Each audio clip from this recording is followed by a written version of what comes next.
Trump spends last Saturday before debate meeting with Christian voters and courting Pennsylvanians.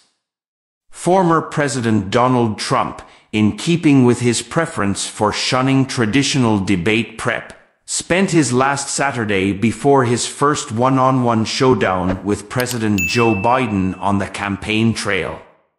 Trump addressed a gathering of Christian conservatives Saturday afternoon in Washington, D.C., touching upon his familiar campaign messages while emphasizing his efforts to undo the federal right to an abortion by nominating the justices who helped overturn Roe v. Wade. Later Saturday, he traveled to Philadelphia for a more traditional campaign rally in a key battleground state. The back-to-back public appearances stand in stark contrast to Biden's approach to the first of two presidential debates, hosted by U.S. Fast News on Thursday.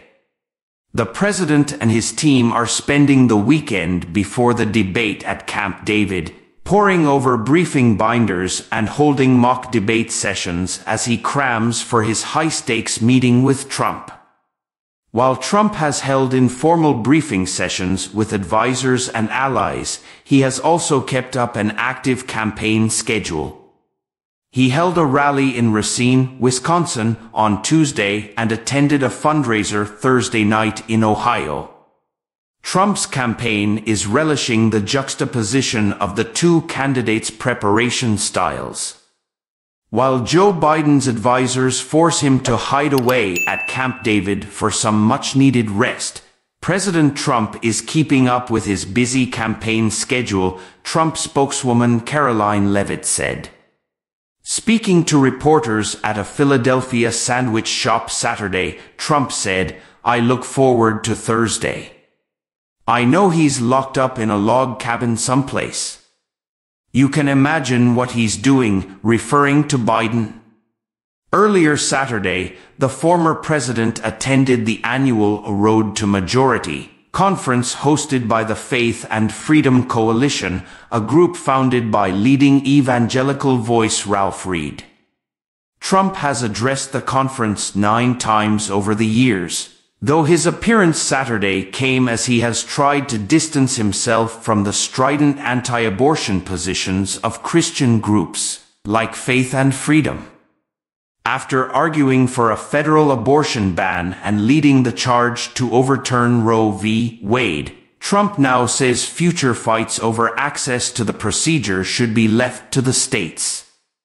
His reversal on abortion comes after Trump blamed the issue for the GOP's underwhelming midterm performance in 2022 and before his party will vote on its first platform since the fall of Roe at its convention next month. Reed told U.S. Fast News he doesn't believe Trump's position is at odds with faith voters. The president's position simply reflects the short-term political reality for both sides, he said. Neither side has the votes to pass federal legislation that reflects their values and aspirations. Reed added, "The long-term political reality is whoever wins that battle at the state level will build the momentum and gain the votes to achieve what they want at the federal level." Democrats have campaigned aggressively and spent millions of dollars reminding voters of Trump's role in eliminating the constitutional right to an abortion. The Biden campaign slammed Trump's appearance at the Washington event as proof of where he stands on the issue. "You are the company you keep," Biden campaign spokeswoman Serafina Chitika said, and Donald Trump's position is clear. He proudly worked alongside extremists to overturn Roe. He promised to work side by side with a group promising to eradicate abortion, and this Saturday, he'll deliver the keynote address to fellow extremists committed to banning abortion nationwide.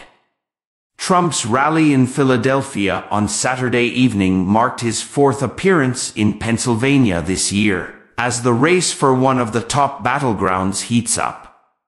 The Trump campaign has sought to drive a wedge between Biden and his birth state by hammering the president over inflation and crime.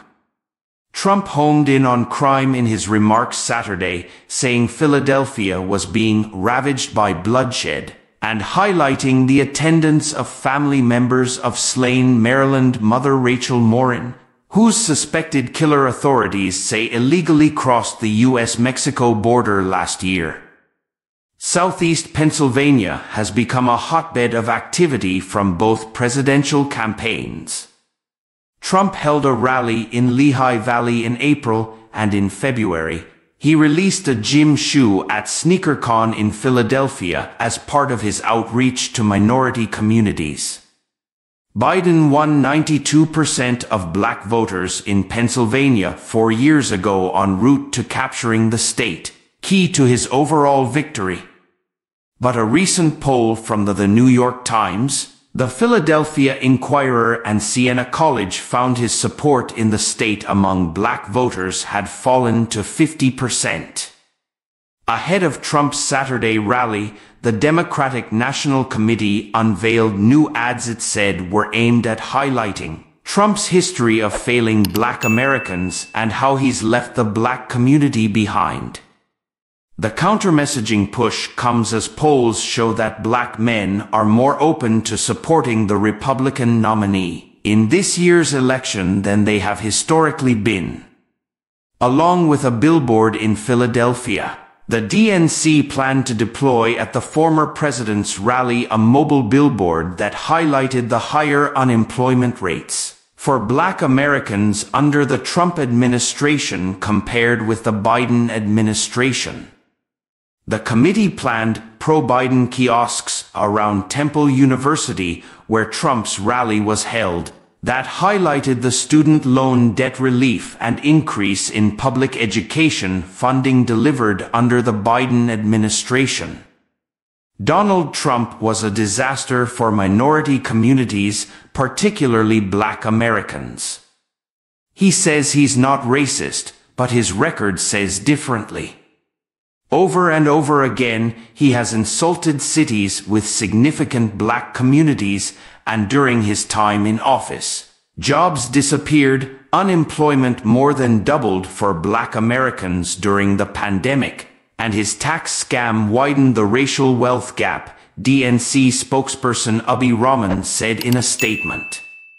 Trump, meanwhile, pledged at the rally to work to lift up black, Hispanic and other communities in Philadelphia and all across the United States.